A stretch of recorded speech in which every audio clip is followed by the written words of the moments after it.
What's up, everybody? It's your boy Andrew L. Case. Happy New Year. It is 2023, and I'm here with my co-host as usual, Big Kev, Big Dog, fantasy football, 3-time champion. Well, 2-time champion in our league. About to be 3. Maybe I need to retire and give y'all a shot. That's what needs to happen because in my C+ year, y'all still lost. So what's up?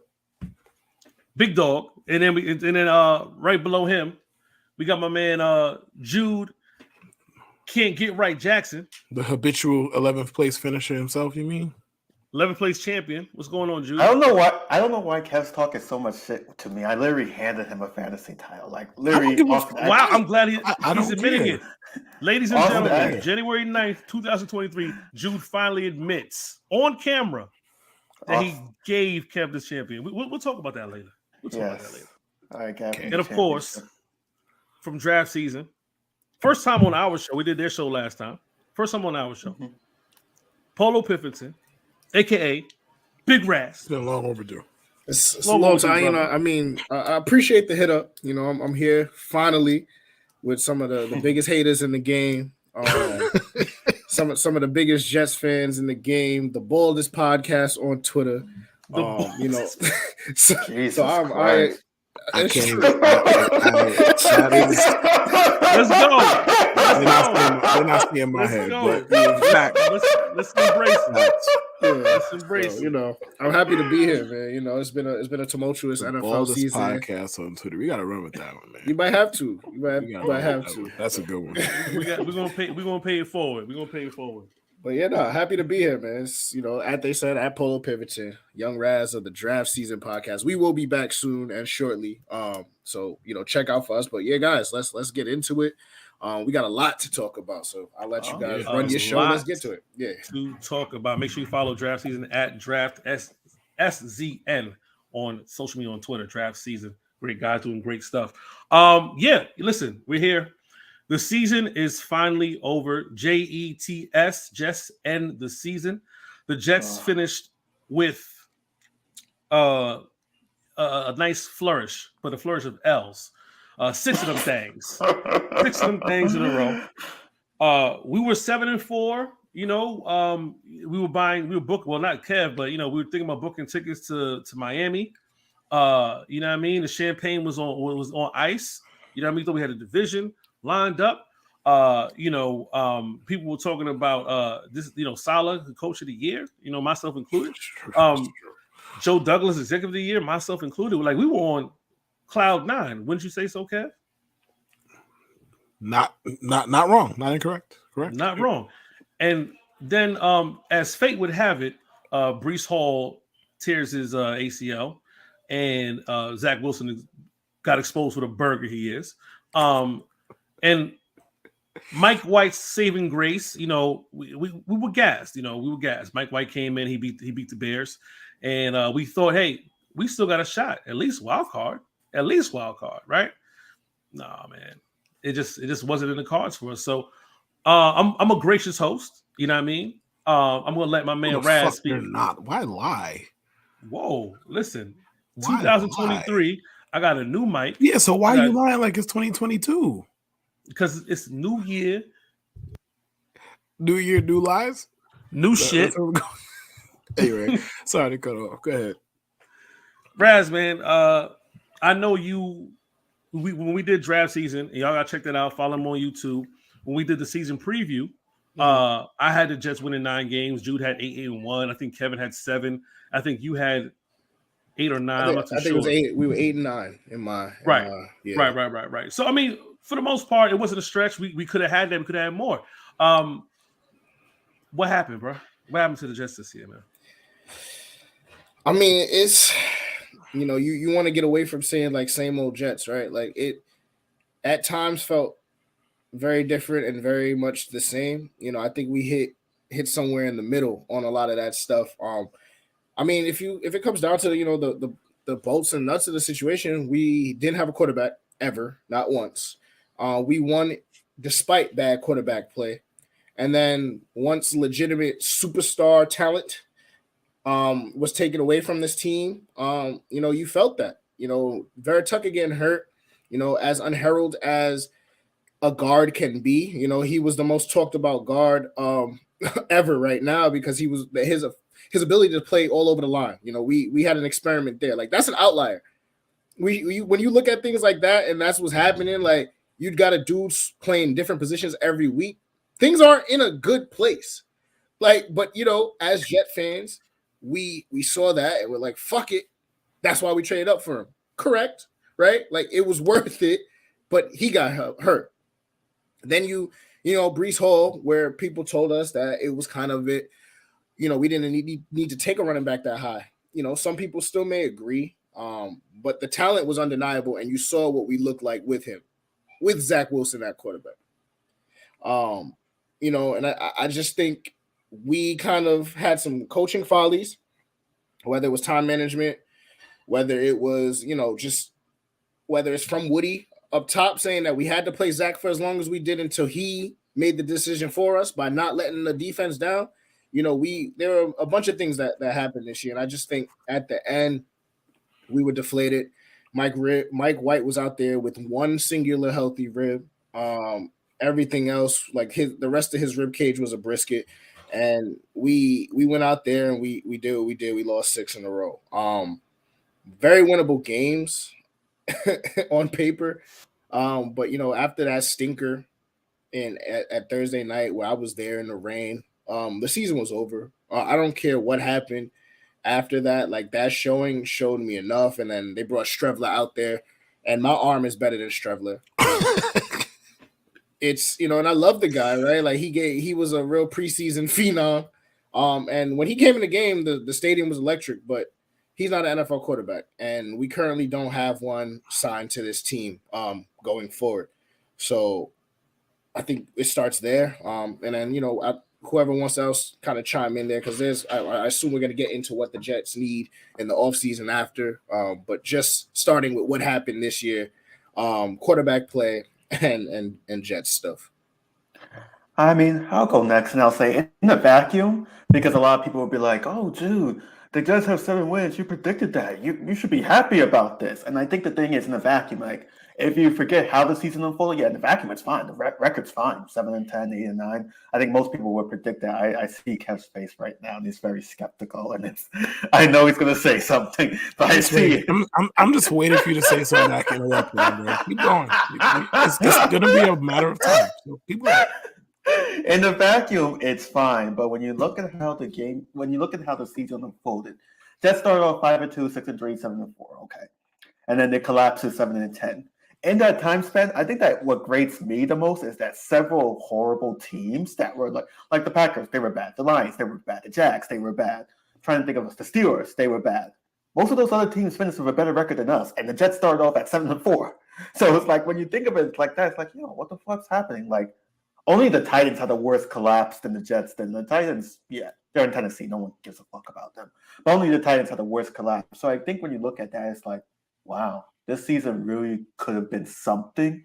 But like Raz said, I keep saying Ross for some reason. I don't know why. I'm tired. But like Raz said, we're gonna use fatigue as the excuse. Okay. Yeah. Yes. Because RAZ is somehow hard to read. Okay, buddy.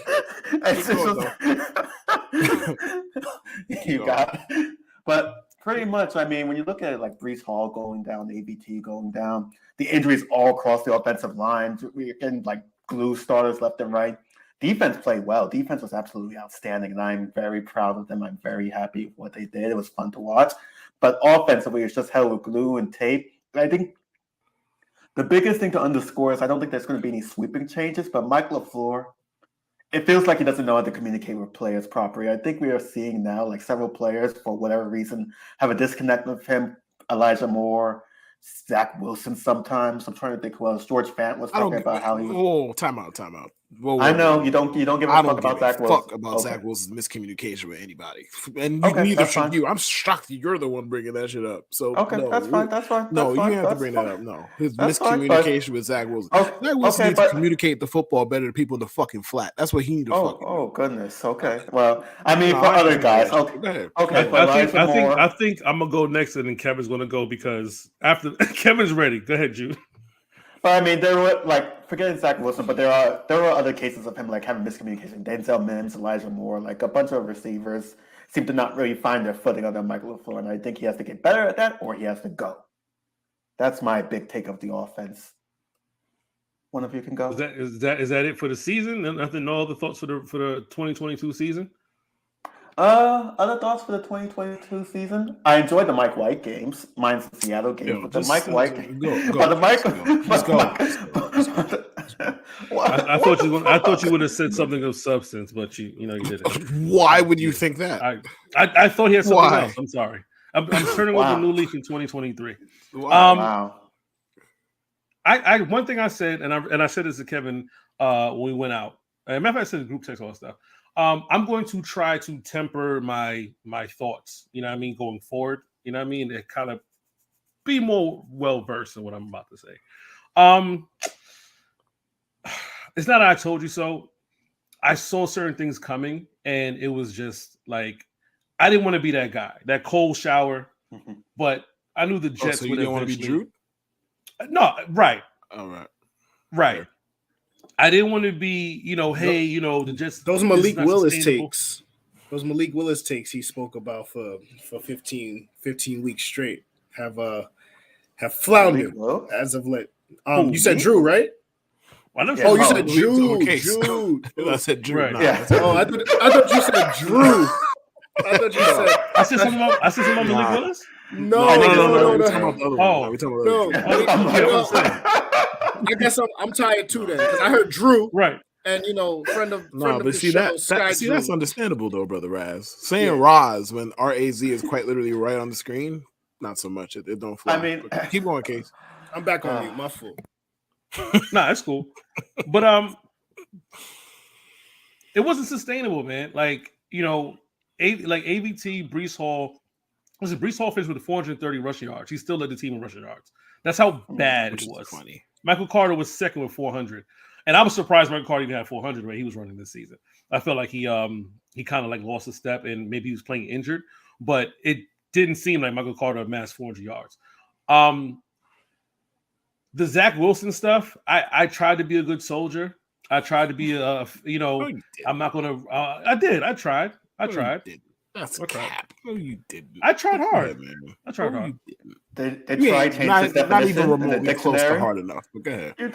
Wow. Okay. Well. It's documented. But he sucks, bro. I'm tired of the takes. I'm tired of seeing the shit that people will say. He sucks. Like Michael LaFleur blatantly lying about we're going to continue working with him, and Salah saying all the superlatives, hell or high water, and all that stuff. And Joe Douglas did today, like, oh, we're not going to give up on him. Like, listen, what do you want them to say? What do you want them to say? And y'all always do that. They'll always do that.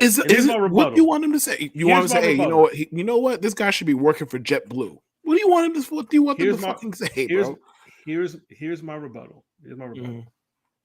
I don't give a fuck what they say. Don't care what they say, good or bad. I don't want to hear it. That's it. I don't want to hear. I don't want to hear it, and because you know why? Because the fans are buying into it. Oh, he should be here next year. There are so many ways to combat this, bro. If you don't, we got muting keywords. We got muting people. No. We got deleting apps. We have everything. We have a lot of things. I mean, but there's ways. For me, Kev. There's ways out of it I'm too. a Leo. Mm-hmm. Yeah, like they can. Yeah, they could say he's gonna be back. In the offseason, like right now, give that lip service just because they're getting through press conferences, and then during the offseason, we didn't feel like he was putting in the work. He can be gone. He can be gone. Right. So the coaches can cover themselves. Like, they just have to do that right now. They're gonna say actions speak. They're gonna say actions speak louder than words. Mike White was playing with like broken ribs, like he had no rib cage. Mike White couldn't even. And he was a better option. You know what? We'd rather play this guy than Zach Wilson. That's and above all that, the biggest. They played Joe Flacco. Fuck that. They benched him for broke Tim Tebow on national TV. Like, fuck the rest of the shit. Right. They benched him for broke Tim Tebow, poor man's Taysom Hill on national TV with a playoff spot in the balance in front of the hose. Right. That is the biggest fucking indictment. Fuck everything else. Like it's over. It's over. It's over. It's over. It's over. Thank God it's over. The good thing about this season. The good thing why you sound like you in church right now? Yo, bro, because we were like Jude said, we were 7-4. The Titans were 7-3. The Titans lost 7 straight. Nobody blinked an eye. They let go Corey Davis. They let go AJ Brown. No one blinked an eye. Except the owners when they fired the GM right after AJ Brown put up like 800 yards on them in that game. Right. That game. But no one blinked an eye, right? They put Malik Willis in there. It was pandemonium, right? But the Jets lose and everyone is because it's like Jude said, it's Tennessee. Nobody gives a fuck. Nobody gives a fuck. There's a lot of teams like if you look at it, right? Jacksonville finished what he won 6 out of their last 7 to go to the playoffs.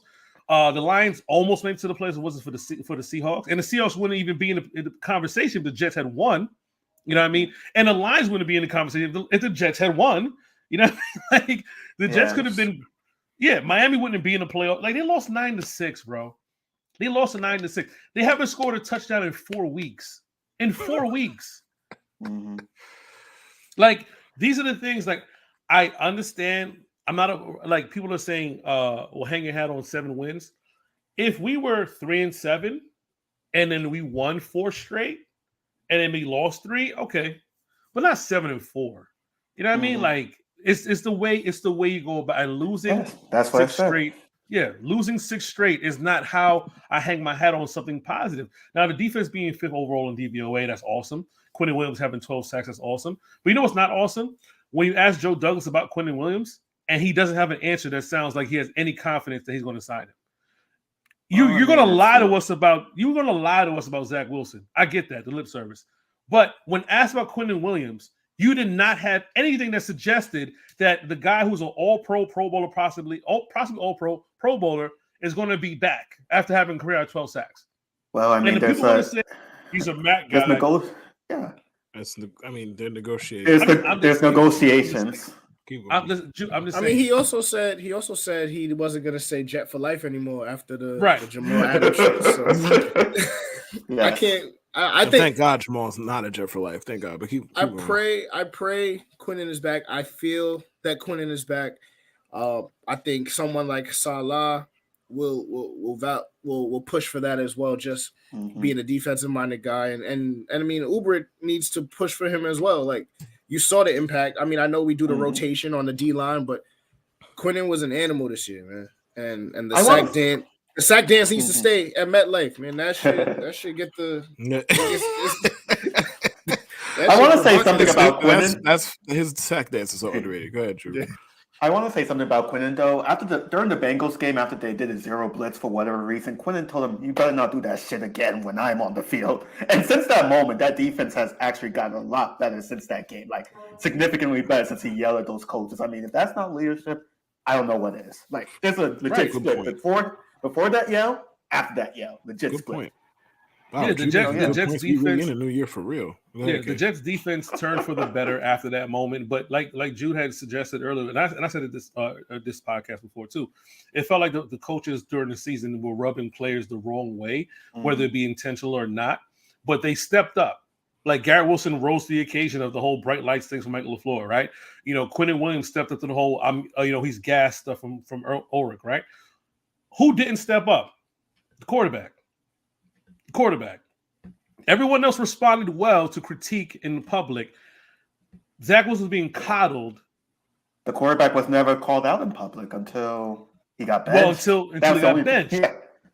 Until he got benched. And even then, Salah never really said anything critical about him. It was always like, we believe he'll bounce back. He fucking benched him. What do you benched him? I know. That's critical enough. You want him to do handstands in public? Like, fuck that guy. What do you want him to do? He benched him. That's enough. I mean, they pretty much said that about Mims. They benched him multiple times, no less. They benched him multiple fucking times. Like, they are telling you he's fucking ass. I don't know how much. You want him to tattoo it on his face? What do you want him to do?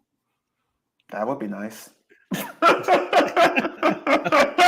Anyway, Kev, I know you've been waiting to give us our issue. So give us our issue, man. How'd you feel about the 2022 season? All right. So I'm gonna start with a direct quote from one Mr. Jude Armand Jackson from like week 3, week 4, week 2, however many times he said it. He said this a bunch of times. When they were winning, I don't care who the quarterback is as long as they win. Is that not a direct quote? I'm just making sure, like, I'm old, so I'm making sure my memory is good to go. That was a direct quote, right? And what was the rebuttal? It's kind of hard to sustainable. It's kind of hard to be sustainable winner when you have ass at quarterback, and you're gonna see it in the long run. Was that not a direct rebuttal on multiple fucking occasions? And I don't like being right about the Jets. Unfortunately, it's really easy. The Jets give you no real reason to be positive most times. I'm not even negative about this season. Just the quarterback being ass and the season playing out the way it did. It's just funny given that Jewish in it. I don't care who the quarterback is, just win. It's like, well, having a better quarterback helps your chances of winning, and it gives you a greater margin for error. That aside. Am I as negative about the season as my two co-hosts are? No. Am I like brimming with positivity either? No. I'm just right in the middle. It's like, all right, there were a lot of good things from the season. The defense, even though the Jets have nobody who could cover a linebacker or a slot receiver, let me not disrespect Michael Carter. He's good, but just over the middle was killing the Jets the last like 6 weeks. They got to do something about that. But even with that being an issue, they were a top 5 defense all year, and they were standing on their head because the offense couldn't do shit. So the defense, that seems to be a positive going forward on the team. The offense, it is what it is. I don't feel as strongly about Mike LaFleur as a lot of other people, and I found it weird that I saw a bunch of people on the timeline over the last 3 days, basically 180 on Mike LaFleur between Friday and Sunday. And it was like, if at 12:58 p.m.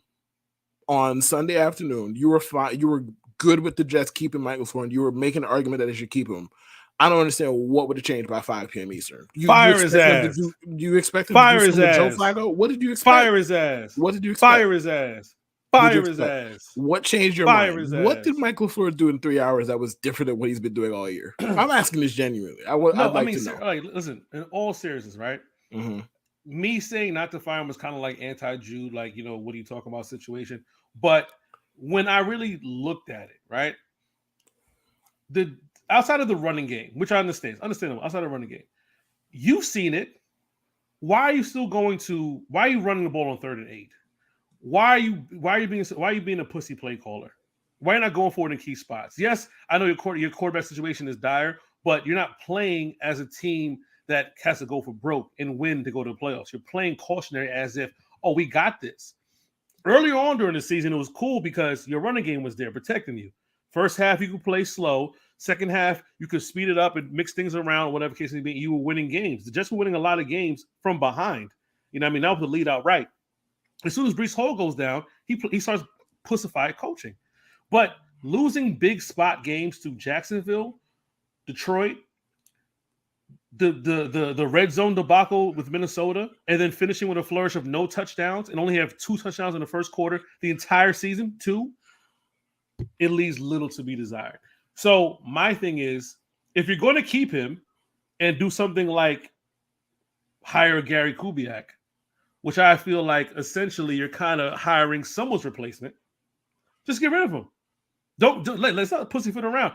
If you need a senior assistant to help Mike LaFleur, right? Just like what Kev would say, if a number 2 quarterback can't make that type of throw, he shouldn't be number 2 overall.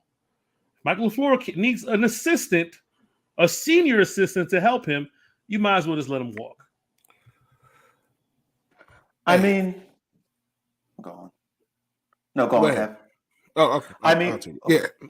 Sorry, I'll take it. So, yeah. All right. So you being anti-Jude is something that I could very, very well relate to. So I'll leave you alone. But that doesn't change the fact that I saw a lot of people on the timeline, like on Friday, like, let's keep Mike LaFleur. He's fine. He just needs better players. And then Sunday afternoon, they want him fired. I don't know what the fuck you want him to do with a corpse behind center with backup linemen all over the place. Like, bro, Joe Flacco couldn't even think for a half a second before somebody was in his face. And that was kind of the case the whole second half of the year. Make no mistake, I am not pro keeping Mike LaFleur. I'm not anti keeping Mike LaFleur. They could fucking fire him. I don't care. They could keep him. I don't care. They do whatever they do with Michael LaFleur. I don't fucking care.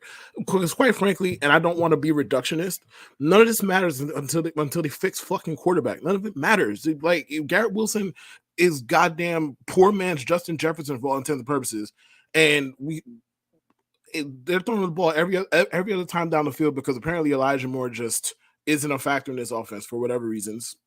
Do with that whatever you will. Corey Davis is Corey Davis. He's pretty much a garden variety average receiver. Not bad, not great, just there. Your tight ends, you're paying them a lot of money to do what? I don't really know. Tyler Conklin is cool. Okay. CJ Uzama is cool. Okay. Is CJ Uzama doing anything that Jeremy Ruckert could not at this point? I don't know. Just asking. I don't know. But overall, like, I think there was more positive than negative to the season. I understand losing 6 straight puts a negative taste in people's mouths to close the season. I get that. No touchdowns for 3 or 4, whatever straight games is wild. Like, let me make no mistake, that's wild. I don't care who your quarterback is. Like, you would think you would score a touchdown by accident at some point in 3 fucking games, right? So I'm not here to say that people shouldn't complain or people shouldn't be this, that, and the third. I kind of feel like the reaction is geared solely by how the schedule actually went. Like, if the Jets had just won every other game the entire year, nobody would be doing this. Now, am I saying they're wrong? No. Am I saying you're right? No. But that's kind of what's shaping people's reactions. I think the Jets, none of this shit matters until you get a quarterback. And I know I'm not talking about no fucking Derek Carr, but we'll get into that later. Jude, take it away. So there's a couple of things with Mike LaFleur that I found pretty interesting. One, I saw Rich Cimini post a stat that I found very revealing. How many first quarter touchdowns do you think this offense has this year? 2. Just guess. Oh, damn, fuck. I was hoping someone I literally just said that. Case just said it. That's why. Sorry. No, sorry. That was probably when my computer was sorry. Yeah, that was probably when my computer was messing Jude up. seemed like he was having technical issues. Yeah. Yeah, go ahead, Jude. Yeah, okay, so I promise I listened, but yeah, that's when my computer was messing up. But that's the thing. It's like he doesn't have a good game script, and a good game script usually probes like an opponent's weaknesses and whatnot. I can't really recall a time in which I'm like, wow, this team has X weakness versus this. Wow, Mike LaFleur is really poking and prodding that weakness. It didn't seem like that. It just seemed like we were just trying our best. And whenever we scored, it felt like an accident, but it felt hard to score. It felt a lot. And that goes a lot to the quarterback. I get that. But I'm just saying, it's just, I don't know. It felt a lot harder to score than it should be. And with the 3-game skid, I hate this reaction from Kev. I see it on his face. If you see the video, you know what I'm talking about. But with the 3-game skid, the Jets didn't even come close to scoring a touchdown. Never mind scoring one. They didn't even come close to getting in the red zone to score a touchdown. That's the crazy part. It's like, how do you not even get close to the red zone to score a touchdown? But that just goes to show how bad the quarterbacks were. All of them. Flacco, Mike White, sadly, and Zach Wilson. They were all just bad. So, yeah, that's my insight. I mean, I'm just to chime in there. Mike LaFleur, I'm cool on him, right? Like, I don't feel like we need to shoot him into the moon or the sun, whichever one you prefer. It realistically, can I curse? I can't remember. If yeah, bro. I'm on this podcast with Jude. You think we not letting it fly, or me in particular? I can't speak for these other two. Go ahead. I'm gonna be very candid. Niggas was open. like if you look if you know what I'm saying. So it's not like his plays don't work. Like, niggas was open. I think he needs some guidance on some of his situational play calling for sure. I think he gets stuck in like, I'm doing a job that I probably shouldn't have had, and in theory I'm good at it, but I'm trying to be Sean McVay every play. It's fucking beauty pageant football. Like, bro, it's not. You don't get extra points for being cute. Like, if the simple shit is working, just keep fucking doing it. It's not even just a Mike LaFleur thing. A lot of OCs do that shit. But it's like, and I'm not even talking about like, breaking the film down from a real deep standpoint, right? It's like where, you get some people on Twitter arguing like, oh, you don't know what the progressions were for the quarterback, blah, blah. Cool. I'm not arguing with that. Right. I know my football acumen is better than 90% of the people on that timeline. There were times in which the quarterbacks made up their mind already. And it wasn't because you would see that same play ran either at a different point in the game or a different game in general. And that same action off of it led to somebody being open again. Like, that's just how the play is designed. Now, if we also missed a lot of throws. There's like throws where drives keep going if we're not at 2nd and 12 every time it was 2nd down, and now we're running a fucking draw because that's what he was going to run. Oh, they'll never see it coming. Yeah, they will. You ran it 5 times already, bro. Like, what are you talking about? Yeah. So it's like, but to everyone's point, until we get a QB, it doesn't matter, right? A competent QB gets where we win 9-10 games this year with a competent QB. And it's just, and with an elite quarterback, we're whatever. But what I'm saying, just a competent quarterback gets us 2 extra wins this year. Just 2, which is what we would have needed, right? And now we're not, I'm not saying we're Super Bowl contenders, but you get into the dance and that defense plays how that defense plays, and our running backs are running. You don't have to be the best team to win at that point. You just gotta play keep away a bit. And we had with Breece Hall, we had keep away. And times he would give it back because he ran 75 yards, but there was points. So it's like one of those things where you deal with it.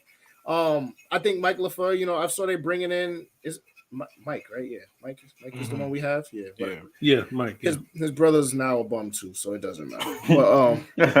But you bring in some senior offensive assistant or whatever just to kind of help with the game planning and the scripting. And I don't know if that's an indictment on him, but it's just whatever. We need that. That's what this team needs. And if you're gonna stick with him in his plays, we need somebody to do the heavy thinking. If he is the whiz kid, this is his playbook, and he can make it happen, cool. But we need some direction behind that because Salah's not an offensive guy either.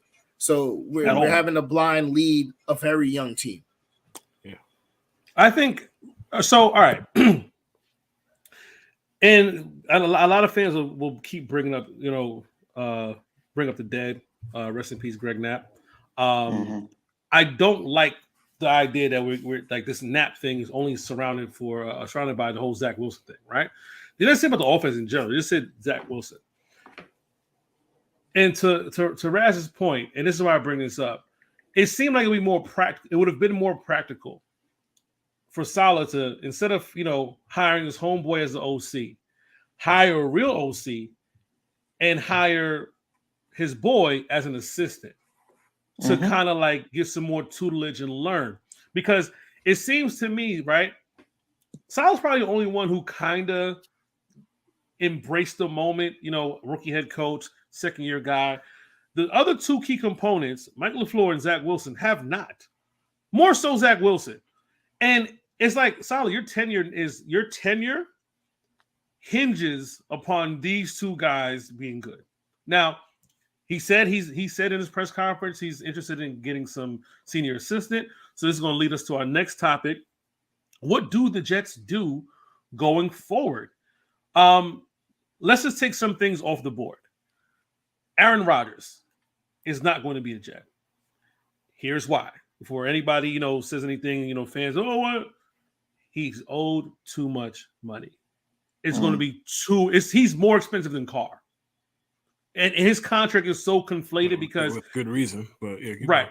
Yeah, his contract is so conflated, and there's so many provisions. There's not a no trade clause, but it's like, yes, we negotiate his lower base, but his so instead of him getting a huge base, he's getting a huge bonus, and that bonus is worth close to $60 million or something like that.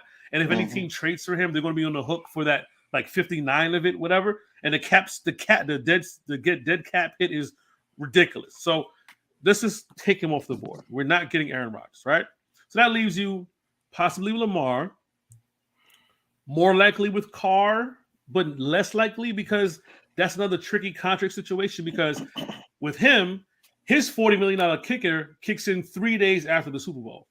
So if he doesn't get traded, or he does it cut, I think cut or trade or whatever, the Raiders basically said, listen, we're not paying him that $40 million. We're not paying him. So we're looking to trade him within a few days. If you want the Jets to properly assess what's going on, I don't know if they could talk to Jimmy G because 49ers are in the playoffs. They could talk to Carr and they could talk to Rodgers, but again, Rodgers not going to be there. And they can't talk to Lamar. You can't make an assessment. You're pretty much saying, I have to get Carr within this time frame because if we don't, you know what I mean? Like, the Raiders are looking to get rid of him, and we're going to be on the hook for $40 million. So I don't think it's going to be Carr neither. To be fair, the Raiders could just fucking cut him. They could. Like, I'm not saying that that's likely. I don't know the ins and outs. I don't think like, the you cap probably hit read is more not than that, I have. yeah. But like, if that's the case, and we're talking about like 3 days after the season, for some reason, like they're on the hook for like $42 million, whatever. I know his contract is written where they could cut him with a manageable hit. So yeah, it's not I think that it's more likely that Derek Carr gets cut than people are willing to admit, even though I don't know the ins and outs of the situation. But keep on. From what I read, the Raiders want something in return. They don't want to be like, don't we all? Don't we all? They just gave him a 3-year extension. They're like, hey, we want something. That's a big ask for $40 million. So I would wait that one out. But again, you can only really talk to Carr right now. You can't really talk to anybody else. So I would figure, realistically, if the Jets want to see the market, they wait till everything is done, and it's going to be, is Lamar available? How much is the price tag going to be? Lamar franchise tag worth? But most likely it's going to be a Jimmy G situation. Most likely. Because Brock Purdy could do what he's doing right now. Rats looks fucking stressed. Yeah, I know. Brock Purdy could do what he does right now. They committed assets to Trey Lance. Yeah, listen. I just want to keep it realistic because whatever the Jets do, if you want them to make a smart decision, you don't want them to rush the Derek Carr decision. That's what we don't want. We don't want to rush that situation. And then we don't know who the senior assistant is going to be, and if they're going to change things up. The Jets Joe Douglas is going to take his time. And the longer you take making these decisions, another team may swoop in and say, hey, the Denver Broncos are seriously considering cutting Russell Wilson. No, they're not. They can't cut him. They literally can't cut him. Bro, the cap hit the dead cap would be like $600 million. They can think about whatever they want to think about. Like they can think about how much life would be better if they did. They can think about that if they want. Listen, they can't do it. A lot of mistakes were made in the offseason. I think a team like the Colts might sweep in for Carr. I don't think it's like Carr would be a perfect Colt. Yeah. Oh, he'd be a perfect Colt. Yeah. I don't think it's a lock. Crappy. Perfect fucking Colt. Perfect Colt. I don't think it's a lock for the Jets to get Carr, but realistically, and I'm asking Raz because Raz shaking his head with the Jimmy G thing. Quarterback situation. What do you want to see the Jets do quarterback wise? You might end up. I had to put these on. I think it's more so. Jimmy G is going to give us 6 games of football, and then Zach Wilson is going to be the quarterback again. So that's just my trepidation. Like, it's not like if you can guarantee me Jimmy G is going to be healthy, sure, 2-year deal. And we try and find the quarterback of the future in that time. You cannot guarantee me that Jimmy G won't get hurt getting out of bed. So my thing is, like, why are we going to invest into that knowing when's the last time he played a full season? I don't think it's ever happened. Yeah. It's been a while. If it has happened, it's been a while. That's what I'm saying. I don't think it's actually ever happened. So it's one of those things where it's like, I know you guys hate Derek Carr, and I would not. That's just me. I wouldn't pay for Derek Carr at his current price, and I wouldn't trade any draft capital for him. K-Lou, if he's cut, and you can get him at a reasonable price, I would do 2 years of that. I'm not paying first round picks or whatever they want, second round, third round. Like, none of that is getting left out of my cupboard. for Derek Carr. Like that, it's not gonna happen.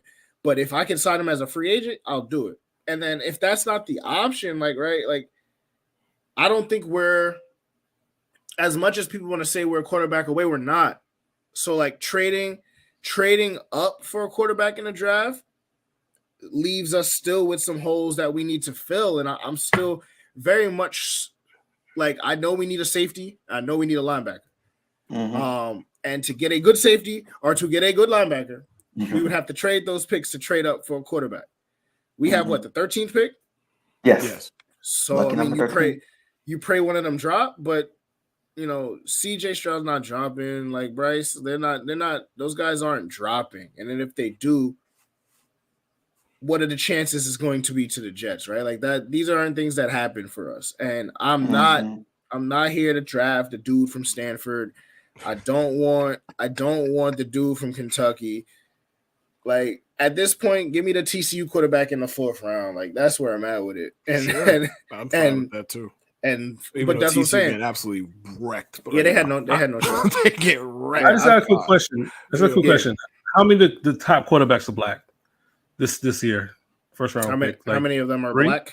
CJ Stroud. There's 3. Anthony Richardson, the quarterback from Florida. Yeah. Bryce Love is also black, right? Who? Bryce Love is black, right? Isn't Caleb whatever like mixed or whatever from USC? Caleb Williams is also black, but he's not coming out this year. He has one more year. He's coming out next year. Okay, or at least he's coming out next year. Yeah. So 3 Negro. Yeah, they just have a shot at 13. They have a shot. Ain't no way 3 niggas getting drafted. I like how you said that. No way. I don't think Anthony Richardson, like you can't draft him at 13. I think Anthony Richardson is going to be there. You just can't we can't what do you it. Hear from about him, like as far as what his development would take. You can't be the one to do that. Now, obviously, if they get a veteran with him, okay, maybe. But even then, it's a tough sell. If CJ Stroud falls to 13, I don't care what you got to do. Take him. I don't care what the logic is. Take him. Anthony Richardson is a project, at least so we hear. I don't know shit. I'm just. But a project at 13 and not a project at 2. You know what I mean? So like you know. Hey, Kev. Yeah. I'll say this much. Raz, I know you heard it. Oh, Michael LaFleur, like, if we could do it all over again, we would do it again. But he would sit for a year. Sit for who? So that means so according to LaFleur, they would have sat Wilson for an entire season. Behind who? Who would have played quarterback last year? Flacco? No one. They didn't have Flacco back then. Right. So White. Right. So let's run the wishbone. No. Sam Darnold. We'd have picked up Sam Darnold's 5th-year option. Let's run the wishbone. Yeah. So I think, listen, if you're going to lie about that, at least the kid from Florida at 13 being a project and sitting, like San Francisco traded up for Trey Lance just to bench him, essentially, right? To make him like, I mean, San Francisco won 10 in a row. Didn't Trey Lance play like 10 games at North Dakota State? Right. And they Kyle Shanahan traded the shirt off his back, the fucking pants off his legs, his house, his car. And he's going to the place with Brock Purdy. And this is not a knock. Counterpoint. He drafted Brock Purdy. So I guess it's like I get listen. I don't know what was going on in San Francisco. They figured it out. They finally, and the most beautiful thing about the San Francisco thing, they realized just give George Kittle the ball. 7 touchdowns as soon as Brock Purdy was the quarterback. But yeah, my point is, I think if we do go quarterback route at 13, or if we maybe trade up to like 11 or 10, if we have to, that means we're pretty much going middling veteran and somebody who maybe play for a couple of years, and then this guy's going to be on the bench, and we see what comes out of it.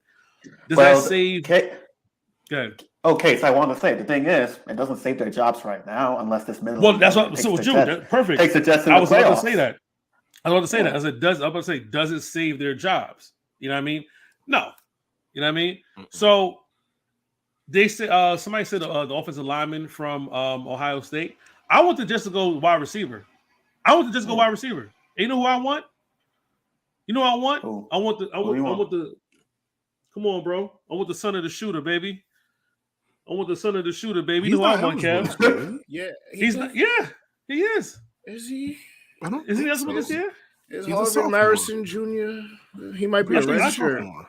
Harvin Marison. Let's see. Harvin Marison, yeah. You can't say his name. I think, I can't say his name on there. I think he's available next year. He's 20. He's a killer though.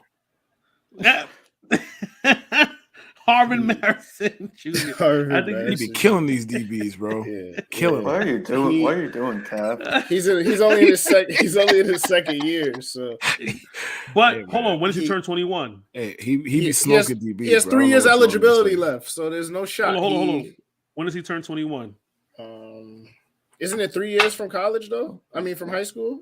He turns. Yes. Oh, he won't be. Damn. No. So there's an exception. I think if you're 21, because then the dude from remember years ago, the guy he was a sophomore from like Houston or something like that. The Texas. But he was a red shirt. Wasn't he a red shirt sophomore?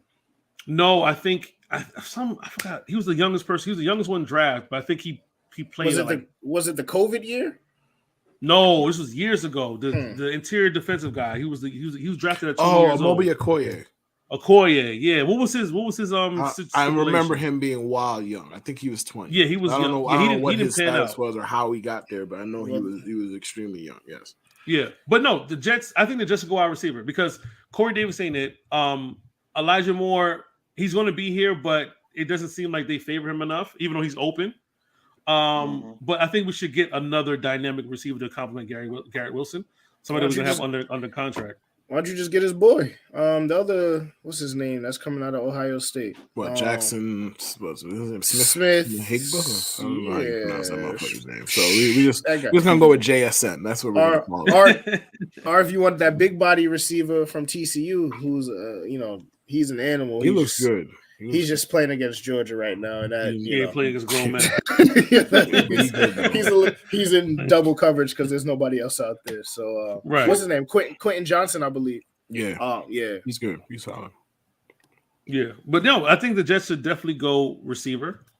The offensive line thing is still a luxury thing. Like, I know they're saying the offensive lineman from Ohio State. I still feel like it's a luxury pick. I know it's a tackle, and tackles are like hard to get, whatever case may be. I don't like the idea of Joe Douglas going again for a tackle, seeing that the whole Beckman thing is not working out right now. I don't want him to get a second chance at failing. I think you should definitely go get another wide receiver, get another offensive piece that's not offensive lineman, and figure out the offensive line later on, like down the draft and some free agents, man, like something. But the Jets, there's not going to be a clear-cut way for the Jets to fix this. No. A veteran. So, and here's another thing too, and I'm gonna ask Kev this question. And I think I said this before, Kev. A lot of people think that we're one quarterback away next season when we were one quarterback away this season. So, what do we do next season to ensure that this one quarterback away idea really sticks? Fix linebacker and safety in some way, shape, or form. That to me is the biggest thing. Offensive line, I kind of have mixed feelings about because pass blocking, your pass blockers just they're just going to look a lot better when the quarterback has a clue. Just call a spade. That's what it is. Like the quarterbacks who hold the ball the longest, whether good, bad, or indifferent, like those lines are going to look bad as far as just strictly the numbers go, as far as sacks and pressures allowed, because the guy's holding the fucking ball forever. So like, if the Jets take a tackle at 13 this year, would I be upset about it? No. Like, there's nothing outside of taking a running back at 13. The Jets can't do anything that would piss me off. Really, at 13, you know what? Let me not say that too loud because the Jets will be like, "Shit, we'll take that challenge." So let me not say that too loud. But I see Will Levins at 13, man. Oh, bro, we don't gotta worry about him there, bro. He's white. He's like top he's 4 white for sure. Why? He's white. He's going like top 4. Is he a tall white? No, he's tall. Tall white. Oh yeah. He going top 4. Yeah, he brings his lunch pail to work. He might be number 1. Brings his lunch pail to work. We're drafted for traits. A tall white, yeah.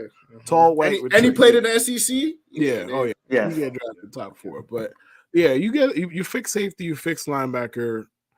I think we could do the same. Hey, you know, we're just a quarterback away. Like, if you do that, obviously Breece Hall got to come back. And I know, like, modern medicine is what it is, but there's still something to be said for, like, the comeback period, like how you respond to it. You know, the first year, the first 6 games, obviously some people will respond differently than others. Not many people actually tear their ACL, just come back and hit the ground running. So like, he's going to need a grace period where it's like, all right, ease him back in. Let's see where we go from there. But to the larger point, I think the people who just keep repeating, we're a quarterback away, we're a quarterback away, we're a quarterback away. 2022 and 2023 are not the same. Mm-hmm.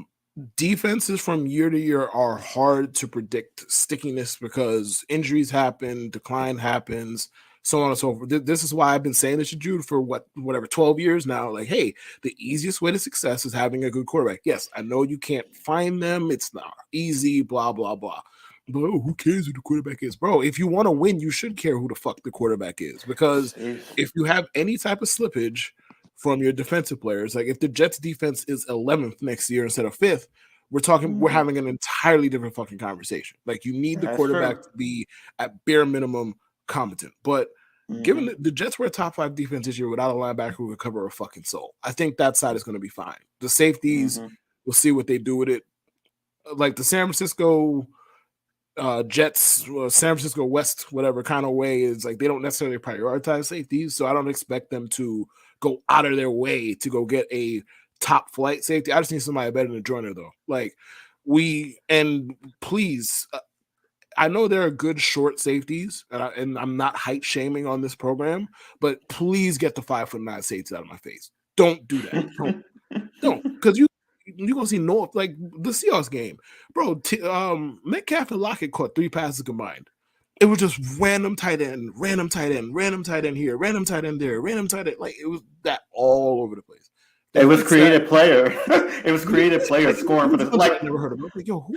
Bro, I'm in a bazillion fantasy. I've never heard of this person. How is this fucking possible? How? But and that's the crazy thing. Just to go off of right there, like, for the last several weeks, the top receivers from your opposing team have been erased. Not even just like neutralized; they've been erased. Justin Jefferson, right. Who? Stephon Diggs, right. Who? Right. Zay Jones. Zay Jones for the Jags. Right. I'm on Say Brown, whatever. It's like all of them have been erased. Tyreek Hill and Jalen Waddle erased. But it's like random fucking tight ends are mossing people, and the running backs are running around all day. I mean, you have to concede something. I get that, but it's still kind of annoying to see them that open. At least be on them. Like, at least cover them. There was a play. Make them work for it. Right. Yeah, there was a play yesterday where I think like Quincy got caught between the running back and the tight end, and it was just like he was like, cartoon, like, which way did he go? Which way did he go? He had no idea what to do in coverage, and I don't fully blame him for that play because like it was a good play design. But I mean, the Jags game, like Jude said, nothing against Evan Ingram. When he was healthy, he was nice. But we made him look like fucking prime Travis Kelce during that game. Like, he was doing whatever he wanted. Yep. We had 120 something yards, like whatever he wanted against us. So I definitely agree, man. But it's like there's a lot needs to be done. I'm gonna wait to see what is actually done as far as with Joe Douglas and what they choose to do. But it's gonna let's move to more somber time, kind of. It's that time. It's Monday after the season. What's going on here? Oh, you missed that portion where we were talking about how we want to rename what this is actually called. Oh, you didn't fucking turn on the music. Oh my god. Who are we? Who the fuck are we saluting? Hey, man. Lovey Smith.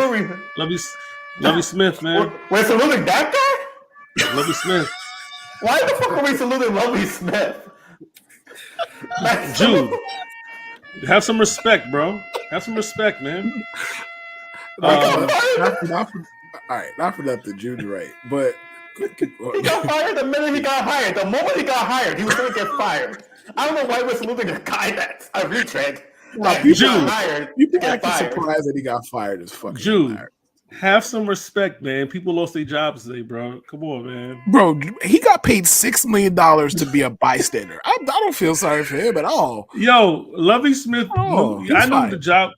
Yo, I knew the job was over when he played for that tie. Once he played for that tie, I was like, yo, DJ, it's over. It's over. I think the thing that annoys me is just, all right, the Texans, the optics of the Texans' last two hires are bad. Hires and fires are bad. I cannot dispute this.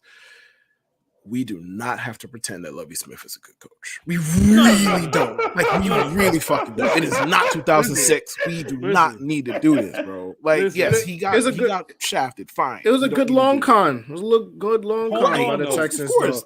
Two black guys is because the fucking and then they're gonna fire him. That's the only reason. And now they're gonna bring in a white guy. Right. But hold Josh on. McCown. Assuming the white guy wants the job. But yeah. McCown's not gonna get this job. No, I was gonna say no. All right, listen. Apparently, the only reason he wasn't hired last year is because he told the Texans no. At least that's inside information. So do with that, whatever. McCown's not taking his job. No, it's funny. Brandon Cook's exit interview was hilarious because he was like, when they asked him about the coach, he was like, "Yo, he had no comment about that. He said he doesn't want to be part of a rebuild. You know what I mean? He wasn't happy about them firing Lovie Smith. I don't know. Like, I think Lovie Smith is a football guy, man's guy. Like, you know what I mean? You probably can have a beer with him or something like that. I don't think he's a good coach, but I think he's a guy you probably enjoy having in the locker room. But playing for a tie. Wait. Brandon Cook said he was unhappy with the firing. He was unhappy. He said, all right, I'm saying what he said because I don't want to misquote him. He said he doesn't want to be a part of it. He said he doesn't want to be a part of a rebuild. Okay. But what did he say? There was something I saw a quote earlier about the Lovie Smith thing. They had asked him a question about it. I gotta look for it. I gotta find that quote. But he doesn't want to be a part of a rebuild, apparently. And it was DJ Baby had someone on Twitter too, he had said. But it's just funny, man. Like the Texans pretty much, we knew what was going on with them. Lovie didn't look like he was trying to win. You know what I mean? Of course, you know, they got some good piece on defense, a couple good pieces on defense. They got I don't understand why they tried to win that game. You know, number one pick is right there for I didn't get the idea behind that. Like, number one pick is right there. And you know, you literally Lovie Smith went harder for a meaningless game than he did for the game he should have went hard for against the same team. You know what the funny thing is? I thought that too. Yeah. That's probably the second best win Lovie Smith delivered for the Bears in his career, when you think about it. Because the Bears got the number one pick. That's the second best win he delivered for the Bears in his career. Oh man. I mean, not wholly incorrect. Not at all. He did well for the city of Chicago yesterday, and he gave a nice FU to McNair on the way out, which I don't fault him. He got his money. Mm-hmm. He knew he was dead man walking as far as his job, so he was all right, man. Fuck y'all then. But the 4th and 20 pass that they completed, funniest shit ever, bro. Like, so fucking funny. Like the tight end was so surprised that the ball actually got to him. It was so funny to watch it unfold. Because he knew it should have been batted down. And then they said Brandon Cooks. Yeah, go ahead. I'm sorry. They said Brandon Cooks declined to really speak on the Lovie Smith firing because he didn't feel like that's a player's place to do so. He believes that Davis Mills has a great future, and he says, "I'm not going into the offseason thinking I want to be a part of a rebuild." Cook says he has great respect for Nick Caserio, or whatever his name is. That's a wide range of quotes, including that I don't want to be part of a rebuild. That you don't want to be a part of the team, then, brother. Like, I mean. You want to be a part of the team. They're going to be rebuilding, brother. They're going to suck next year too. Like, unless the quarterback they take is just that good off rip, like they're going to suck again next year. The Texans do come to New York, so we get to see DJ again. They come to New York this year, and we should get a win. What else? Cliff Kingsbury. Not only did he get fired, there's talks that he has no desire of coaching anywhere. Anywhere. And I think the funniest quote I saw was that Rich Cimini? I gotta pull that quote up again. But I think the funniest quote I saw was, hold on, this joint was so funny. Ian Rappaport. Based on the way this year's gone, I'm not sure Cliff Kingsbury is going to be jumping back into coaching anytime soon. If we see him on an IG account in Ibiza, I wouldn't be surprised. Hey, yeah. I mean, he fake ass Ryan Gosling, bro. Like he's gonna be somewhere, and it ain't gonna be on nobody's sideline, bro. Like he gonna take some time off. He gonna enjoy himself. Yeah. You know, the Arizona thing is so funny because they get all three of those quarterback, coach, GM, humongous extensions, and then they fired him like a year later. And the quarterback, he couldn't do his homework.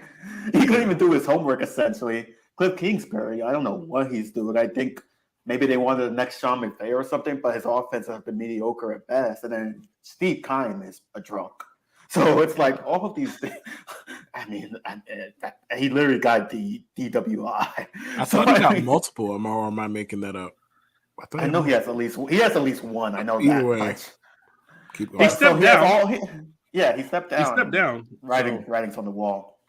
So all that's coming, and now so it's like now they're in a big pickle right now. Kyler Murray's approving the next coach, which makes sense. But it's kind of funny optics. The guy who he had to beg to do homework is now involved in the GM decisions and head coach decisions. That's pretty funny. So it'll be interesting to see what happens. I mean, to be fair to them on that, like, okay, the problem is they might be committing to the wrong person, which let me just get that out of the way, obviously, right? But if they're committing to him, they need his input. Like, that's just how this is going to work. Because if the relationship does not work, everybody getting fired, Kyler getting traded, like, you need his input. Now, should he be your guy is the better and more important question. And I mean, he tore his ACL, so who the fuck knows when he's actually going to play again on top of that. But this situation is interesting. It's just funny to me that Cliff Kingsbury never actually changed. I feel like he's been running the same offense since he got there. The results have been pretty similar year to year. Obviously, they fell off a cliff this year. No pun intended. They fell off a cliff every year. They fell off a cliff this year, right? And they typically do that. This year they started earlier. They're like, all right, we're just not going to waste our time this year. We're going to suck from jump, and we're not going to be like, oh, let's get to January and then suck. No, they're just like, we're going to do it from October. Good for them on that. But I don't. Nothing about Cliff actually changed. Like, you extended him 11 months ago. You're like, you know what? I've seen enough. You should have seen enough before that. I don't like what changed about Cliff. Nothing changed. The results slightly changed. That was it. And mind you, this is the same team who last season started off, what was it, 9-0? Yeah. And then they ended up losing 6 games or whatever it was. And then they got absolutely embarrassed in the playoffs. So I was like, you saw that and you were like, you know what? Let's extend them. Right. Then they win 4 games and Kyler Murray misses however many of those or whatever. And you're like, you know what? Let's fire him now. The logic doesn't track at all. But Arizona is good at not getting out of their own fucking way, and they've been good at not getting out of their own fucking way. So we'll see what happens with them. Also, if they want to trade DeAndre Hopkins to the Jets, that'll be nice. Shout out to Mike McCagan, man, because no. This is Mike McCagan. Mike McCagnon? Whatever, McCagan. Oh, you said McCagan. I don't know who that is. McCagan. Okay. Shout out to Mike McCagan for blundering us into a great position. You know, you didn't hire Cliff. You didn't hire Matt Rule. They both got fired. You hired Gase, who hired Joe Douglas, who got you a coach right now. So shout out to Mike back. Because if we could have been in a worse situation. I mean, it worked itself out. It worked itself out. Fuck that. I don't know if that's the type of rationale I want to. Because I mean, considering they all could be fired next year, I don't know. Right, but he hired Adam Gase. Like, we're not gonna sit here and give him credit for not being as big a fuck up as he could have been. When he did plenty of fucking up while he was here. He stumbled into a positive. You said you wanted to give him props. That's credit. Yeah, for stumbling into something okay, else you're giving him credit for not being as big a moron as he could have been. Yes, I just want to make sure I'm following. No, but he was a moron. He was. That's why he was the biggest moron. These are the things that Mike did well. Quentin Williams, and listen to don't cut me off when I say this. Quentin Williams, right? Don't cut me off. Jamal Adams, because he turned to a trade piece. Trade piece. It's January 9th, 2023. We don't need to keep fucking doing this. No. Who did he draft him? No. I'm not. Stop. You're not going to continue. Who the fuck did he draft him over? Number one. Everybody. Who did? No. There are two names. You know what? No, we're not doing that. There's one. Yes, we are. If you brought him up. So let's talk about it then. But listen, what I'm saying is, answer the question. What Mike McCagnon did. Answers that question. Who did he draft him over? He helped Joe Douglas mold this without his bad moves. Joe Douglas. Who did Mike McCagnon draft Jamal Adams over? Yes, I know. You want to bring him up? You want to bring up Jamal Adams every 3 business days? Who did he draft? Who did he draft Jamal Adams over? He drafted him over Mahomes, correct?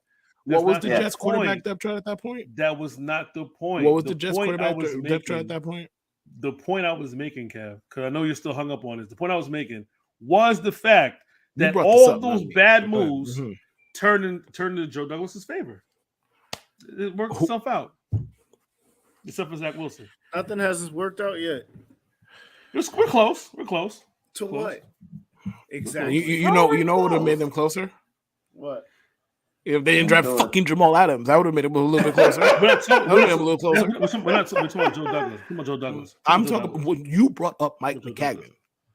Yes, I said his mistakes were turned into fortunes by Joe Douglas. You said that's what I'm saying. You said he did 2 good things, and you listed drafting Jamal Adams over Patrick Mahomes as one of them. I did not make this up. No, that is a thing that happened. We have it recorded. We have it recorded. You cut me off. I knew you cut me off. I knew you were going to cut me off. I'm not going to sit here and listen to you give Mike McCagnon credit for being a grade B dumbass instead of being a grade A dumbass. I'm not going to sit here and listen to you do this. Absolutely. It was a nice flip. We got better shit to talk about, man. We don't. We're done. The show is done. The show's pretty much done. The only thing we have left is playoffs. Playoffs. Oh boy, the Knicks are in a classic, by the way. If anybody cares, the Knicks are in a classic. They were up 20. It's now on my screen at top. Yeah, I'm a little behind. I got up 2. Streaming illegally because YouTube TV does have MSG. But shout out playoffs. Wild card. Seahawks, Niners, Chargers, Jags, Giants, Vikings, Dolphins, Bills, Ravens, Bengals, Cowboys, Bucks. Somebody said something earlier, and like NFL product is bad because there's a bunch of bad teams in the playoffs. I guess if you want to say a bunch of bad teams in the playoffs, I don't know which good team got left off the list. I pretty much I think the problem is that there's a bunch of bad teams in the league. Right. Well, they made the playoffs because it's full of bad teams. But I don't think no one did. I don't think no one missed the list that should be here. 49ers going to watch San Francisco. 49ers going to watch Seattle. Big wash. Jaguars Chargers might be closer than we think. I think the Jaguars are going to win the game. Yeah, Jags going to win. They should be able to win. Because I do want to ask about something. A lot of people were talking about Brandon Staley. Was it because he played starters throughout the entire Broncos game? Oh, yes. Yeah, because I saw a lot of people get Mike Williams I think Mike Williams got taken off on a stretcher, if I'm not mistaken. Yeah, his back. They say he's supposed to play. I'm not sure how. First of all, there's a lot. Before we get back into the playoffs, I just need to say this. Cart etiquette is down in the NFL. Niggas is getting carted off for anything now. When people used to get carted off, when people used to get carted off, there was real injuries. I see niggas get carted off and come back the same game. Cart etiquette is dead. Etiquette is down. Oh my god! No, because when you see somebody on the cart, you think their season is over. That's because of Madden. Madden conditions you. He said he's not carting for real injuries no more. Yeah, Madden 93, bro. When the cart came out, he used to run over the people with the. You should run over the players. Yeah, run over the players. That's how serious it was. Get the fuck out the way. I didn't think cart etiquette was something. This man is. I have never heard of cart etiquette. Oh my God.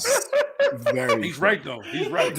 Cart I like that. is very funny. He's right. Man, like, if you get carted off at 9 minutes in the first quarter, you come back at 2 minutes. Like, what are we doing? When you were playing Madden, you were playing Madden in this franchise mode, and that cart came out. You knew he's out. He's done. But what I was saying is, I was on. Unless you're Greg Jennings. Now, if you're Greg Jennings, you're never put the team on his back, though. If you're Greg Jennings, you're never done, though. Yeah, this is true. This is true. No, I mean, I was checking my fantasy scores and watching the game. They said dude was carted to the locker room. I'm like, all right, well, no need to check this league. This game is done for the week.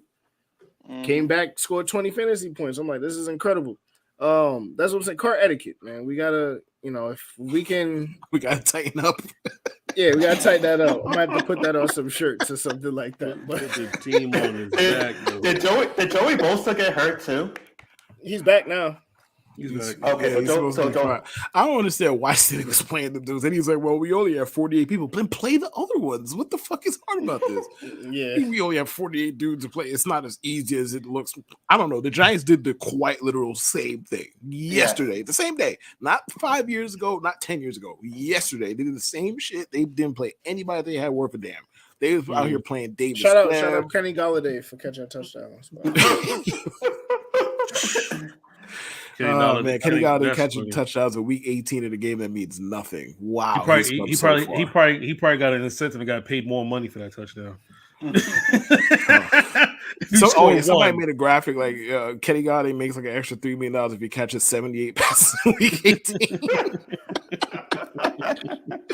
They made a whole graphic. It was so rude, yo. He made a whole graphic. The Sunday slate is Giants, Vikings, Dolphins, Bills, Ravens, Bengals. I think the Giants can make the Vikings game interesting. I don't think they're going to win, but I think they're going to win the game personally. They can. I mean, the Vikings have been on borrowed time this entire season. Yo, legit. They really have. The Vikings have been sleeping with the devil, bro. Like I'm for a team with 13 wins, their point differential is -3. Right, and you never see that.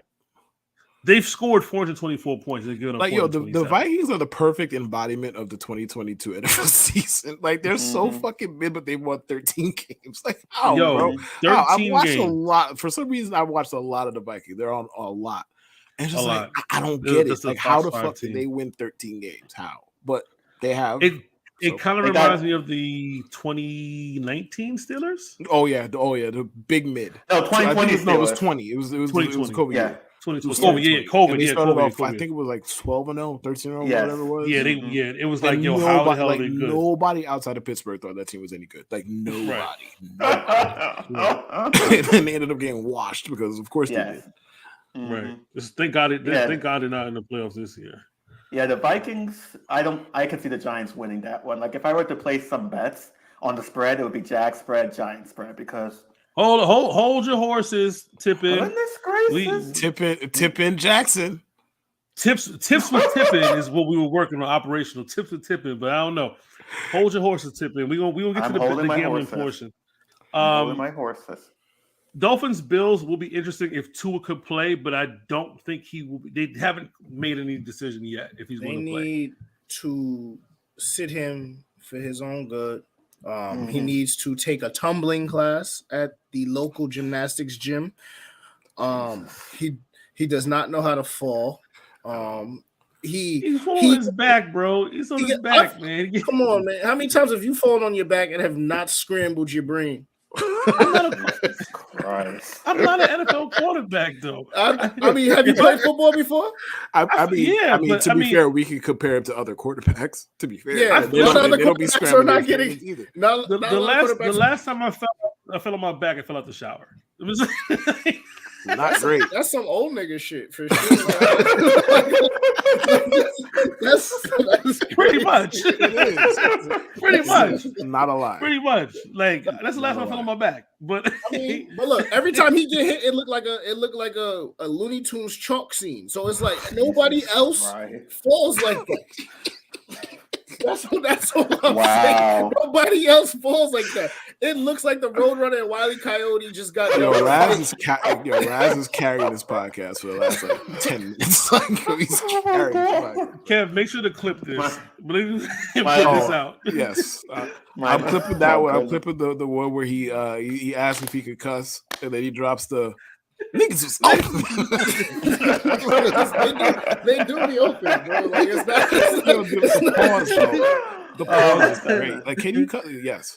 Oh god. So Skylar Thompson is so good. So good. Skylar Thompson versus the Bills. That should be fun. That should be a fun game. Why would for who? For who? Wait, exactly. who at the Bills? Skylar Thompson. Yeah, fun for the Bills defense. Yeah, right. Fun for them, but nobody else. Really fun for them. I ain't watching that shit. Hey, shout out to the Bills. Shout out to the Bills. Shout out to DeMar Hamlin. I'm sorry, we've been doing that. Shout out to the Bills. Shout out to DeMar Hamlin, who actually out of the hospital. Yes. Discharged. You know, God is good, whatever you believe in. Shout out to DeMar for, and shout out to the Singletary for returning two. Naheem Hines, you mean? Naheem Hines. Sorry, Naheem Hines. Singletary's not returning. Returning. Listen, Hines was out this season with like a concussion, right? He was out this season sometime. Like he got concussed like week 5. Yep. Yeah, like shout out to him because it was a very concussion too. Was it 96 yard and 101 yard? Like, I mean, some people say NFL was scripted. He couldn't write a better moment. I mean, out of all people to get it. But yeah, that should be a watch for the Bill Bills. Belichick. Your man's. Your man. Ravens, Bengals. The Bengals kind of boring. Yeah, the Ravens backslid into the playoffs. They should. There's no chance for them to win this game, like at all, unless Lamar is going to come out like Lamar's hurt. You're gonna come out like Willis Reed. Yeah, come on like Willis Reed. Oh, you put what's that about? Yeah. You put it in quotes. Are you questioning whether he's actually hurt? Oh yeah, he's hurt. He needs a bit more money in order to. He needs a bit more money to play again. Right. Put some of that cabbage on his knee. So we think Lamar is holding out mid-season. That's what we think. Sure. So then they need him. So I guess Case is not the only one with bad conspiracies in this program. Hey, Kev, I told you I'm leaving conspiracies theories alone. I'm done. I guess Jude is taking your mantle because the idea that Lamar Jackson is holding out on a playoff team that's something, buddy. That's a take. And the Monday night game. That's certainly one thing. So somebody can take. But go ahead, Case. The Monday night game, Cowboys Bucks. This is interesting because we were in the bar on Saturday, and Kev and Jude were going back and forth about this. Mostly Kev. Kev said, "Hey, if you have that much faith in Mike McCarthy and the Cowboys, bet $50." So I'm glad. I wanted to make sure we record this. Will you rise to that challenge, Jude, and place this $50 bet on the Cowboys and your boy Mike McCarthy, who you were trying so desperately to quote of having back-to-back seasons of 12 or more wins, whatever case may be? Do you believe, or is Tom Brady your God? Tom Brady's there. Tom Brady exists. As long as Tom Brady's there, look, it's Tom Brady's and Todd Bowles. I mean, both of them are liabilities, both coaches. I think Tom Brady can overcome Todd Bowles more than Dak Prescott can overcome Mike McCarthy. He's absolutely ridiculous. He was doing a world tour at Jim Mill, talking all that shit about fucking Mike McCarthy. And I'm like, all right, if you believe in them so much and Todd Bowles is ass, all right, then bet money. Not some big large sum of money either. $50. Better easy $50. And since Mike McCarthy is this, that, the third, and they've won 12 games, then make your $50 since you feel so confident, but not confident enough to bet on them to win, to beat a bad 8-9 team. How convenient. Well, I would have took that Brady. It's Tom Brady. This is bad for your brand, given that we're about to go into a gambling segment, by the way. It's really bad. It's Tom Brady on the other side. I don't like betting money lines. Spreads are easier. Money lines I'm a bit iffy about. You don't really get good value on that. But are we going to talk about the next thing? Wait, hold on. What next thing? Are we talking about this? Okay. Let's give Geno Smith his okay. His flowers. Playoff quarterback Eugene Smith, baby. As he is affectionately known in my hood, Gino Marino, the chosen one. He's finally made it out of the dark. He had some real quotables this year. Y'all wrote me off, I ain't right back. That's Hall of Fame bars. That's Hall of Fame bar. And I knew the season was well on its way for greatness after such a bar was placed. He tried to fuck it up. But shout out to Jared Goff and them. So yeah, but Geno Smith, man, that's a good story.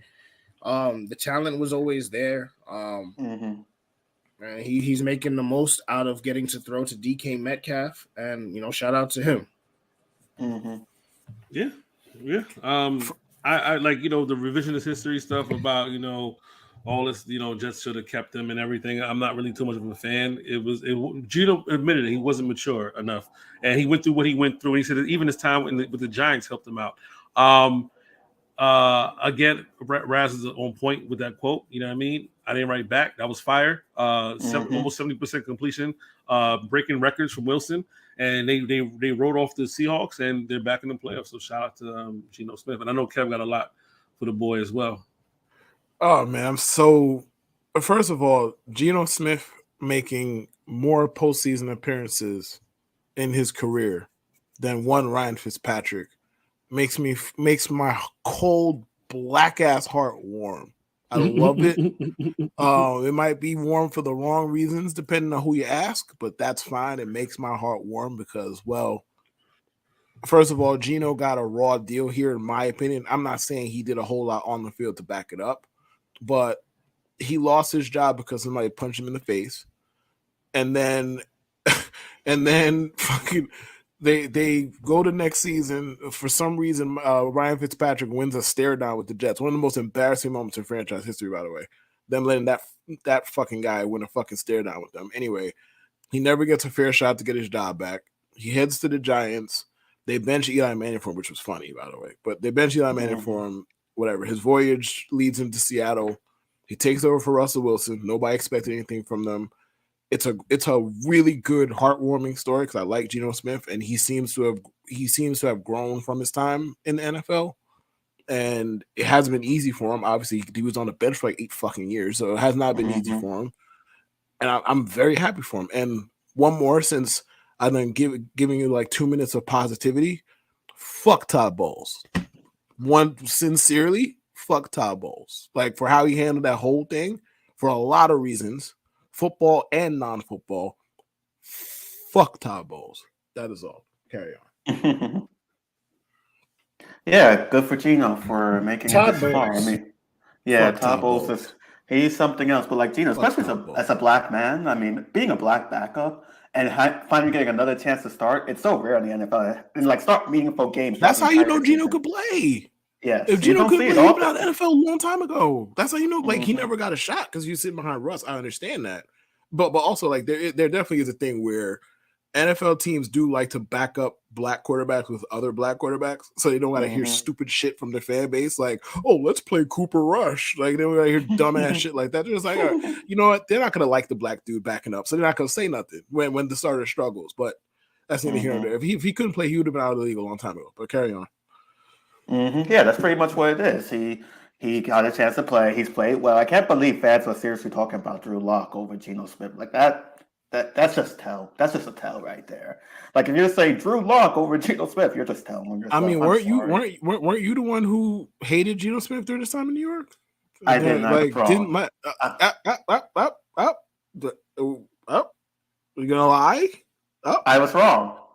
I said I did, and I was wrong. Oh! I thought you said you didn't. My fault. No, I was like I did, and I was wrong. I was very, very wrong. Did you not have some rather interesting motivations for saying that you would trust Ryan Fitzpatrick instead of Geno Smith? Well, I mean, they give white quarterbacks more chances in the league these days. That's not what I asked you. I said, did you not have interesting motivations? That's what I asked you. I did not ask you what the NFL teams do. I don't give a fuck about them in this context. I asked you what your motivations were for saying that. I forget my motivations. I said a lot. Oh, do you want me to? Do you want me to quote him? You said you trust Ryan Fitzpatrick more because he's a white quarterback. I'll say it. That's what you said. Wow. Not from the company, Kev. Not from the company. Not from the company. Raz doesn't give a fuck. Raz does not care. Look at him. He's unbothered. He's straight. Yeah. Not from the company, and not before this next segment, man. Because although Jude in his assessment is always dead wrong, we're hoping that he's right on time. It is now time for Pro Picks with my main man, Tippin Jackson. I don't know if this music was music that fits me. But Walk on by Isaac Hayes, man. Come on, pimp. Tip in. What would you prefer as a song if you had to pick up your walk-in music? Hey Jude. Oh my God. Anyway, man, go ahead. I'm sorry. I'm not even sure why I asked that. Yeah. That's Jude's music, and it's Hey Jude. Hey Jude. Like Jude has definitely done the robot in a bar to that song before, by the way. I'm guessing. I don't even know. I've done the robot to the Gasolina. When Gasolina comes on, get to the picks. Get to the picks. That was such a smooth segment, and it's just like been fucked up by. It was. That's why I'm begging him to get to the segment. Keep going. So if you're an irresponsible agenda better, and you're like, you know what will make Woody Johnson really mad for Super Bowl picks? These are unrealistic. Don't put your entire money on it. Don't put all your mortgage payment on it. But Seahawks, Jags, and what was it? Who was the last one? Giants. For some reason, if one of those teams makes an improbable run to the Super Bowl, wins the Super Bowl, you get like plus 4,600, plus 5,000. Put a little $5 on each of those. If you're like, oh my God, I hate watch those teams because of Woody Johnson and Jets, you'll make some decent money from that. Now, for more realistic picks, I would pick the Chiefs and the Bills win the Super Bowl. But you'll get better value if you pick Super Bowl MVP, Josh Allen and Patrick Mahomes. Their prices are a little higher at the MVP price than it is at the team price. So more likely than not, if those two win the Super Bowl, it's going to be Josh Allen or it's going to be Patrick Mahomes. Unless I can't picture any defensive play on the Chiefs having a transcendent performance. And who offensively is going to be, oh yeah, the police are coming after me, nice. and who offensively is going to have that performance. And as for the Bills, same thing. Now, maybe they'll give it to the defense. If DeMar Hamlin's playing, I could see it giving it to him if he's playing, but I don't. See if he's playing what? Madden? Yeah. He's done. What are you talking about? If he's playing what? Playing golf? It's called Pro Picks, dude. What is it? Like, bro, he literally died last week. What are you talking about? My brain's scramble. And then let's see. For spreads and straights, Giants and Jags to cover. Giants can cover the spread, outright win, but trust the spread. Jags can cover the spread. You can pick them to win too. And then most playoff passing yards, let's go crazy with Tom Brady. Somehow he finds a way to win these couple of games. I could see him saying, fuck Tom Bowles. I am not running the ball anymore. Pass the ball. They're going to be down eventually. He attempted like 750 passes this year, to further your point. But go ahead. Yeah, so he's a good value at plus 1,000. Now, you can also fade me. So if you want to fade all of my picks and tag Jude Jinx on it, please feel free to fade me. You're not obligated to follow me. You're not obligated. So fade me, tag Jude Jinx, and win some money. So either way, win some money. Hey, you got to give the picks with confidence, bro. You can't tell them that. Give the picks with confidence. If people going to fade it, they're going to fade you anyway. You got to give them the picks with confidence, man. I am confident. And you know what? I am going to put when they come at you, tell them fuck off. Simple. That's so beautiful, Kev. Hey man, take the Vikings spread. I know we all hype on. Yeah, take the Vikings spread. Book it. Okay. All right. I like book that one. And that's the only lock I'm gonna give you. Hey, Dallas on Monday night against Tom Brady in a postseason football game. Bet whatever you got on Tampa. Bet it all against Mike. It's in Tampa, right? Yeah. Yeah. Of course, because the NFL is stupid. With an 8-9 team gets a fucking home playoff game. Fucking stupid. But bet all you got on Tampa. All of it. I'm in. I don't have anything really. I would say bet the under. You be losing 37-leg parlays every night, so I don't know what you got to say to us. Yeah, you gotta tone that down. You gotta tone that down a little bit. Yeah. Don't put my business down the street, all right? Oh, my fault. All right? Don't put my business down the street. Kev really putting the heater on both. Kev really put the heater on both of us, Case. What I was going to say was, if you're a parlay man like myself, and you just want to do money line, I would go Niners, Jags, Giants, and Bucks. Small parlay, and I think decent coverage, and I think that would at least if you bet, let's see, if you bet that's plus 1100. So that's good odds. I mean, those are decent odds. Yeah. Make a little lunch money on that for sure. Mm-hmm. Yeah. A little $25 bet, make a little 300, Mm-hmm. You know what I mean? But that's all I got. I'm not really great. I do go for the high, 20 legs, trying to win $300,000 on a dollar bet. That's how I roll, man. I just need to get lucky once. You know what I mean? To get lucky once. You a 40-year-old man with kids, man. I mean, I got lucky. I'm already lucky, but I'm just saying. I just need to get lucky one time, man. $1 bet. Nobody said you weren't already lucky though, man. Nah, you was trying to imply something, man. I had to put my foot down. When have you ever known me to just not just say it though? But that was Tippin with Pro Picks with Tippin Jackson. Oh yeah. What the fuck? What's wrong with Case? Yo, it's the new year, man. Thank you guys for joining us in the new year. We back. Hey, Raz, thank you for coming on with us, bro. Thank you for coming on. Make sure you follow Raz at Polo Piffington. Knicks blew it. So of course, I have to put that on my drop up 20. In a classic, they've lost. But yeah. Go ahead, and then I'll tell them where they can find me, I guess. I got it up there at Polo Pivots. Talking about draft season and all that. Okay, I thought I was getting more flowers, but I can jump back in.